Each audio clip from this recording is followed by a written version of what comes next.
Hello दोस्तों, स्वागत है आप सभी का आपके अपने चैनल गुरुमंत इंस्टीट्यूट पर। आज की ये वीडियो 12th क्लास फिजिक्स की वीडियो और फिजिक्स की आज एक बहुत ही महत्वपूर्ण टॉपिक, बहुत ही महत्वपूर्ण डेरिवेशन आज इस वीडियो में हम कराने जा रहे हैं। डेरिवेशन का नाम है वैद्युत द्विध्रुव के कारण अक्षीय स्थिति में किसी बिंदु पर वैद्युत क्षेत्र की तीव्रता का व्यंजक। काफ़ी बार ये बोर्ड परीक्षा में आ चुका है और मैं तो ये कहूँगा किसी ना किसी सेट में ये 2010-11 से लगातार आ रहा है, एक आध बार छोड़ के, वरना लगातार आने वाला प्रश्न है, बहुत ही ज़्यादा इम्पोर्टेंट है। दूसरी बात, इसके साथ साथ हम इसमें दो टॉपिक और हैं, वैद्युत द्विध्रुव और वैद्युत द्विध्रुव आघूर्ण क्या है इसको भी समझेंगे। तो बहुत ही प्यारा ये वीडियो बन जाता है और बहुत ही ज़्यादा इंटरेस्टिंग और बहुत ही ज़्यादा इम्पोर्टेंट बन जाता है, इसलिए बिल्कुल भी स्किप मत करना। चलो स्टार्ट करते हैं। देखिए, सबसे पहले हम समझते हैं, और हाँ, अब से मैं क्या है, जितनी भी थ्योरी है उसको मैं बोर्ड पर बिल्कुल भी नहीं लिखा करूँगा, सारी थ्योरी को आपको मैं समझाया करूँगा। क्यों? क्योंकि थ्योरी तो आपको नोट्स में मैंने दे ही रखी है। जिन्होंने अभी तक पहले चैप्टर के नोट्स अभी तक डाउनलोड नहीं किए हैं तो वो जाके डाउनलोड कर लेना, लिंक आपको नीचे डिस्क्रिप्शन में मिल जाएगी, लिखा हुआ होगा 12th physics lesson 1 full notes, link आपको नीचे है, वहाँ से जाकर डाउनलोड कर लेना। तो थ्योरी समझ लो, एक बार मैं समझाऊंगा, बोलूँगा, आपको 2-4 बार समझाऊंगा, समझ में आ जाएगी। आप चाहो तो वीडियो को पीछे करके जो से जैसा मैं बोलूँ वैसा वैसा लिख सकते हो, अदरवाइज आप नोट्स भी डायरेक्ट ले सकते हो। ठीक, चलिए तो सबसे पहले वैद्युत द्विध्रुव समझते हैं। जैसे कि हमने अभी अभी आपको इससे पहले हमने क्या सिखाया था, आवेश के बारे में हमने बताया था। क्या बताया था भैया? आवेश कितने प्रकार का होता है, एक ऋण आवेश होता है, एक धन आवेश होता है, ले जानते हो? तो इनसे ही परिभाषा बनती है वैद्युत द्विध्रुव। वैद्युत द्विध्रुव होता क्या है? वैद्युत द्विध्रुव एक ऐसा सिस्टम होता है जिसमें दो आवेश होते हैं। कितने आवेश होते हैं? दो आवेश होते हैं और दोनों आवेश एक दूसरे से बहुत ज़्यादा पास रखे होते हैं। आवेश की 2-3 कंडीशन हैं। पहली कंडीशन क्या है? पहली कंडीशन तो ये कि ये दोनों विपरीत प्रकृति के होने चाहिए। कैसे होने चाहिए? विपरीत प्रकृति के होने चाहिए। दूसरी कंडीशन ये कि दोनों सूक्ष्म दूरी पर रखे होने चाहिए। कितनी पर? दोनों सूक्ष्म दूरी पर। दोनों कैसे होना? विपरीत प्रकृति के हों और सूक्ष्म दूरी पर हों। तो इनके द्वारा जो निकाय बनेगा हम उसको बोलेंगे वैद्युत द्विध्रुव। तो वैद्युत द्विध्रुव क्या है? वैद्युत द्विध्रुव एक ऐसा निकाय होता है जिसमें दो आवेश होते हैं, दोनों आवेश विपरीत प्रकृति के होते हैं और दोनों एक दूसरे से सूक्ष्म दूरी पर रखे होते हैं। मतलब क्या? विपरीत प्रकृति का मतलब यह है कि एक पॉजिटिव होगा तो दूसरा नेगेटिव होगा, या एक नेगेटिव होगा तो दूसरा पॉजिटिव होगा। यानी कि इसमें दो आवेश होंगे, दोनों विपरीत प्रकृति के होंगे, यानी कि एक माइनस और एक होगा प्लस, या एक प्लस एक माइनस, इस तरह से। तो मैं मान ले रहा हूँ एक माइनस है एक प्लस है, दो आवेश हैं और दोनों कैसे होंगे? सूक्ष्म दूरी पर रखे होंगे। ये दोनों यदि सूक्ष्म दूरी है, क्या है ये? सूक्ष्म दूरी है, तो यही सिस्टम आपका क्या कहलाएगा? वैद्युत द्विध्रुव। क्लियर? वैद्युत द्विध्रुव एक ऐसा निकाय होता है जिसमें दो विपरीत प्रकृति के आवेश सूक्ष्म दूरी पर रखे होते हैं। ठीक, या दो विपरीत प्रकृति के आवेश सूक्ष्म दूरी पर रख देने पर जो निकाय बनता है उसी को हम वैद्युत द्विध्रुव कहते हैं। चलिए, ये समझ में आ गया। वैद्युत द्विध्रुव के कुछ एग्जाम्पल्स ले लीजिए। जैसे कि मेरे पास में एक एग्जाम्पल है HCl। HCl क्यों? क्योंकि HCl का जो संरचना होती है वो H पॉजिटिव, Cl नेगेटिव, इस तरीके। इस पर आंशिक धनावेश होता है और इस पर आंशिक ऋणावेश होता है। इन दोनों के बीच की दूरी 0.1 एंगस्ट्रॉम होती है, इनके बॉन्ड की दूरी। तो मतलब क्या है कि H पर पॉजिटिव चार्ज जितना इस पर पॉजिटिव है उतना ही इस पर नेगेटिव है। तो मतलब क्या है, एक चीज और डाल दो तो फिर इसमें दोनों कैसे होने चाहिए? दोनों आवेश कैसे होने चाहिए? दोनों आवेश बराबर होने चाहिए। तो मतलब क्या कि दो इसमें वैद्युत द्विध्रुव में दो आवेश होते हैं जो दोनों बराबर होते हैं, दोनों विपरीत प्रकृति के होते हैं और दोनों सूक्ष्म दूरी पर रखे होते हैं। मतलब समझ गए? मतलब ये कि यदि मैं कहूँ यहाँ पर -10 है तो इसके पास में +10 ही रखना पड़ेगा, और इनके बीच की दूरी जैसे कोई भी सूक्ष्म दूरी ले लो, 1 सेंटीमीटर ले लो, तो ये वैद्युत द्विध्रुव बन गया। यदि मैं कहने लगूँ ये -10 है और इसके पास में मैं +15 रख दूँ, तो क्या ये वैद्युत द्विध्रुव होगा? बिल्कुल नहीं होगा। क्यों नहीं होगा? क्योंकि ये माइनस है और ये प्लस है, दोनों विपरीत प्रकृति के आवेश तो हैं, लेकिन दोनों बराबर नहीं है। बराबर भी होने चाहिए, 3 कंडीशन है, दोनों आवेश बराबर होने चाहिए, दोनों विपरीत प्रकृति के होने चाहिए और सूक्ष्म दूरी पर रखे होने चाहिए, तब जाके ये क्या होगा? वैद्युत द्विध्रुव बनेगा। यदि मैं कह रहा हूँ ये -10 कूलाम है और एक दूसरा यहाँ से 10 किलोमीटर दूरी पर एक दूसरा आवेश +10 कूलाम रखा हुआ है, तो क्या ये वैद्युत द्विध्रुव होगा? नहीं होगा, क्योंकि इसमें बराबर आवेश हैं, विपरीत प्रकृति के हैं, लेकिन इन दोनों के बीच की दूरी 10 किलोमीटर जो कि एक बड़ी दूरी है, तो बड़ी दूरी नहीं होनी चाहिए। मतलब क्या? ये तीनों कंडीशन फुलफिल होनी चाहिए, तभी वैद्युत द्विध्रुव बनेगा। तो वैद्युत द्विध्रुव एक ऐसा निकाय होता है जिसमें 2 बराबर परंतु विपरीत प्रकृति के आवेश एक दूसरे से सूक्ष्म दूरी पर रखे होते हैं। क्लियर है? तो ये आपका परिभाषा हो गई। ठीक, जल्दी से जो मैं बोल रहा हूँ वो लिख लेना, या फिर आपका जो नोट्सों में वो लिख लेना। वैद्युत द्विध्रुव समझ में आ गया? तो इसके एग्जाम्पल क्या क्या हो जाएंगे? एग्जाम्पल ले लीजिए, HCl, H2O, HBr, ठीक है, इस तरह से बहुत सारे एग्जाम्पल और इत्यादि के लिए। ठीक है, बहुत सारे एग्जाम्पल हैं इसके। ठीक, चलिएगा, H पॉजिटिव, OH नेगेटिव, ठीक है, इसमें भी ये रहता है। चलिए, वैद्युत द्विध्रुव समझ में आ गया। अब आगे बढ़ते हैं, वैद्युत द्विध्रुव का आघूर्ण क्या होता है, चलिए वो भी समझ लेते हैं।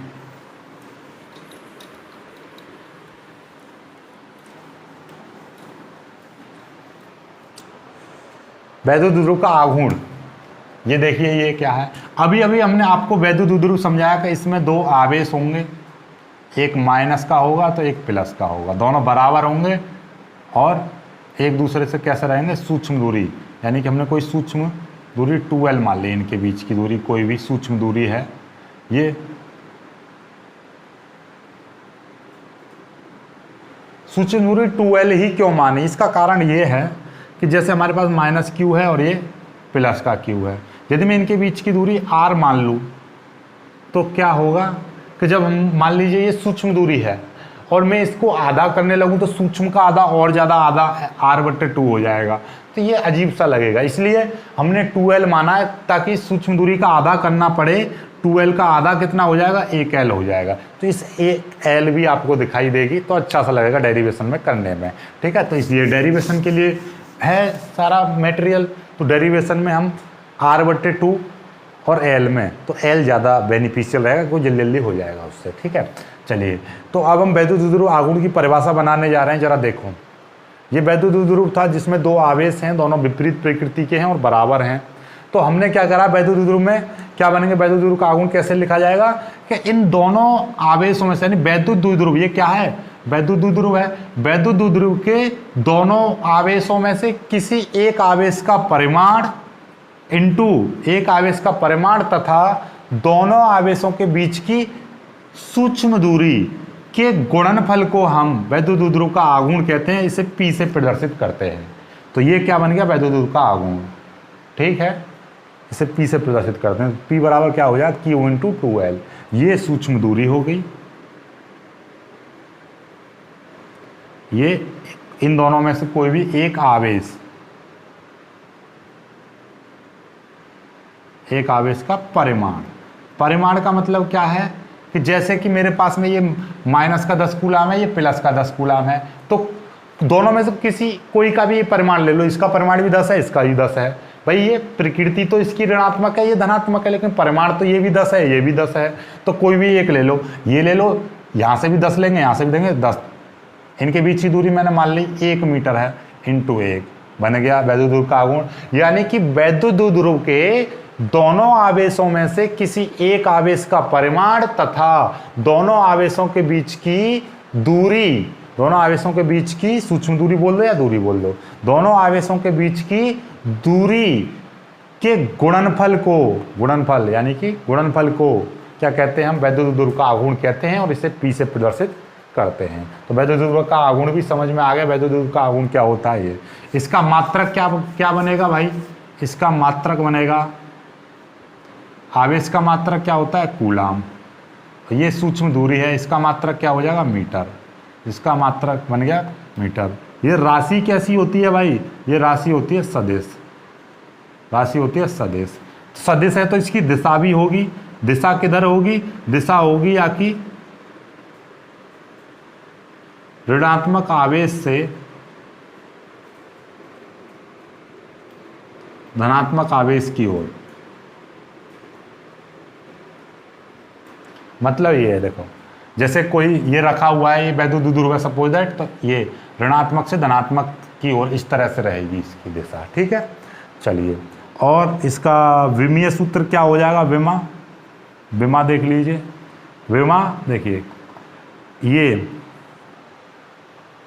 मीटर की विमा देखिए, आवेश की विमा क्या होती है, AT होती है, और लंबाई की विमा L होती है, तो दोनों को मिला कर लिख देंगे तो क्या बन जाएगी, LTA, लता लिख लो, LTA लता, ठीक है। ये इसकी विमा बन गई।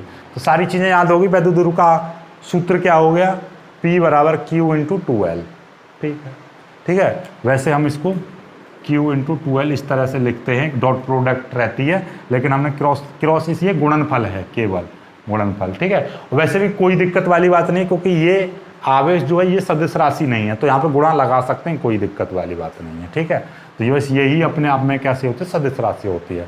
P वेक्टर भी लगा सकते हैं, P वेक्टर लगाएंगे तो ये दूरी क्या होती है, दूरी अपने आप में क्या है, दूरी एक सदिश राशि की तरह यहाँ पर ट्रीट करेगा, तो इसलिए हम इसको L वेक्टर भी लिख सकते हैं, ठीक है। तो लगने की जरूरत नहीं है, सीधे सीधे लिखो P बराबर Q इंटू 2L, ठीक। ये इसका सूत्र होगा। परिभाषा एक बार और समझ लो क्या है, वैद्युत ध्रुव के किसी एक आवेश के परिमाण तथा दोनों आवेशों के बीच की दूरी के गुणनफल को वैद्युत ध्रुव का आघूर्ण कहते हैं। इसे P से प्रदर्शित करते हैं। ये सदिश राशि होती है, इसका मात्रक कूलम मीटर होता है, और इसकी दिशा ऋणात्मक आवेश से धनात्मक आवेश की ओर होती है, और इसकी विमा LTA होती है। वैद्युत ध्रुव आघूर्ण पर आधारित एक दो सवाल कर लेते हैं। वैद्युत ध्रुव आघूर्ण पर आधारित एक दो सवाल करते हैं, देखिएगा। एक सवाल ये है और एक सवाल ये है, दोनों वेरी वेरी इंपॉर्टेंट है, और इस तरीके के सवाल बोर्ड में आते हैं, ठीक है। वैद्युत ध्रुव आघूर्ण पर आधारित एक सवाल मैं कहूँगा 99% बोर्ड परीक्षा में देखने को मिलेगा, टिक मार्क में, ठीक है। चलिए देखो कैसे। ये सवाल है आपका, +4 कूलम और -4 कूलम आवेशों के बीच की दूरी 2 मीटर है, इनका आघूर्ण बताओ। तो इनका आघूर्ण मतलब इनका वैद्युत ध्रुव आघूर्ण पूछा है, वैद्युत ध्रुव आघूर्ण आपसे पूछा है, तो भाई कैसे, देखिए आपको ये चीज़ तो पता है कि ये -4 कूलम आवेश यहाँ पर रखा हुआ है, दूसरा +4 यहाँ पर रखा हुआ है, और दोनों के बीच की दूरी कितनी है, 2 मीटर दे रखी है। चलो ये बहुत अच्छी बात है, कोई दिक्कत वाली बात नहीं है। दिक्कत यहाँ पे ये आती है कि कहीं कहीं पर जो फॉर्मूला हम लिखते हैं ना, P बराबर Q इंटू 2L, कहीं कहीं पे ये फॉर्मूला 2QL लिखा रहता है, और मोस्टली आपको हर टीचर यही पढ़ाता है 2QL। वास्तव में इस फॉर्मूले के अकॉर्डिंग हम यदि इस सवाल को करने लगे तो कैसे करेंगे, 2 इंटू आवेश का मान कितना 4 है, किसी एक आवेश का परिमाण ले लिया, और L का मान कितना 2, तो कितना हो जाए, 4 दूनी 8 दूनी 16 कूलम मीटर आ गया, और टिक लगा दोगे आप इसको, ऐसे तो कर दोगे, तो ये हो जाएगा आपका सवाल गलत। क्यों गलत हो जाएगा, क्योंकि वास्तविक चीज़ ये है कि इसमें जो सवाल का सॉल्यूशन ऐसे लिखोगे दिया है, तो क्या है, आपको एक चीज़ दे रखी है, इसमें एक वैद्युत ध्रुव दे रखा है जिसमें -4 और +4 दे रखा है, और यहाँ पर 2 मीटर का दूरी दे रखी है। चलिए, तो यहाँ पे Q बराबर कितना, दोनों में से किसी एक आवेश का परिमाण ले लो, तो 4 कूलम हो जाएगा, और दोनों आवेशों की दूरी कितनी, दूरी देख लीजिए, दोनों आवेशों के बीच की जो वैद्युत ध्रुव होता था, हमने क्या बताया था, ये बताया था कि दोनों आवेश और दोनों के बीच की दूरी, सूक्ष्म दूरी कितनी, 2L, तो ये 2L बराबर दे रखा है 2 मीटर, समझ रहे हो, ये सूक्ष्म दूरी है, सूक्ष्म दूरी, ये सूक्ष्म दूरी है, और सूक्ष्म दूरी को हम किससे प्रदर्शित करते हैं? वैद्युत द्विध्रुव की सूक्ष्म दूरी को हम 2l से प्रदर्शित करते हैं। तो ना कि ये l बराबर 2 नहीं है, ये 2l बराबर 2 है। l तो क्या होता है? वैद्युत द्विध्रुव की आधी दूरी मानी जाती है ना, 2l होती है इन दोनों के बीच की दूरी, पूरी दूरी। तो ये हो जाएगा 2l बराबर इतना। p बराबर आपसे पूछा है, अब ये फॉर्मूला लगेगा कौन सा? p बराबर q इंटू 2l। तो एक आवेश कितना? 4, दोनों आवेश के बीच की दूरी 2, तो कितना हो जाएगा? 8 कूलम मीटर। कौन सा हो जाएगा? ये सही आ जाएगा। समझ में आ गई बात? एक और सवाल ले लीजिए, ये सवाल दे रखा है, इसमें कह रहा है एक इलेक्ट्रॉन और एक प्रोटॉन के बीच की दूरी 1 एंगस्ट्रॉम है। यहाँ पर एक इलेक्ट्रॉन रखा हुआ है, एक प्रोटॉन रखा हुआ है, इनके बीच की दूरी कितनी? 1 एंगस्ट्रॉम है। कोई दिक्कत वाली बात नहीं है।